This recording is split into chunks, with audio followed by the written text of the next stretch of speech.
Last week ஒரு 2 days ஃபுல்லாக கோவிலாக சுற்றி பார்க்குறதுக்கு போயிருந்தோம். நிறைய வீடியோஸ் எடுத்து ஆனால் எடிட் பண்ணி போட டைம் இல்லை. ஸோ இனிமேல் அடுத்தடுத்த ரீலில் நம்ம இந்த கோயிலுங்களை பற்றி பார்க்கலாம். ஃபஸ்ட்டு நாங்கள் போனது வந்து மயிலம் டெம்பிள். சென்னையிலேருந்து 150 கிலோமீட்டர்ஸு, விழுப்புரம் மாவட்டத்தில் இருக்குது இந்த மயிலம் டெம்பிள். வருஷத்தில் 2 வாட்டி கண்டிப்பாக போயிடுவோம். ஏன்னா வந்து எங்கள் குலதெய்வ வழிபாடு அங்கே தான் நாங்கள் பண்ணுவோம். ஸோ 6 மாதத்துக்கு ஒரு வாட்டி கண்டிப்பாக மயிலம் கோயிலுக்கு போயிடுவோம். நாங்கள் போன இந்த வாட்டி தாங்க நான் போனதுலேயே இதுதான் ஃபஸ்ட் டைமு இவ்வளோ காலியாக நான் வந்து இந்த கோவிலை பார்த்தது. மயிலம் முருகர் வந்து வள்ளி தெய்வானையோட கல்யாண கோலத்தில், அதாவது திருமண கோலத்தில் இங்கே காட்சி தருவாங்க.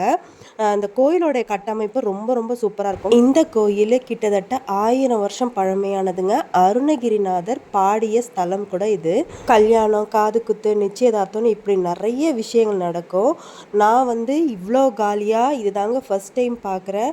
கோயிலில் ரொம்ப நேரம் நின்று இந்த வாட்டி நான் முருகரை தரிசனம் பண்ணது. ரொம்ப அமைதியான சூழலில் இருக்கும். விநாயகர் சதுர்த்தி முடிஞ்ச அந்த வாரத்தில் போனதுனால இவ்வளோ காலியாக இருந்ததான்னு எனக்கு தெரியல.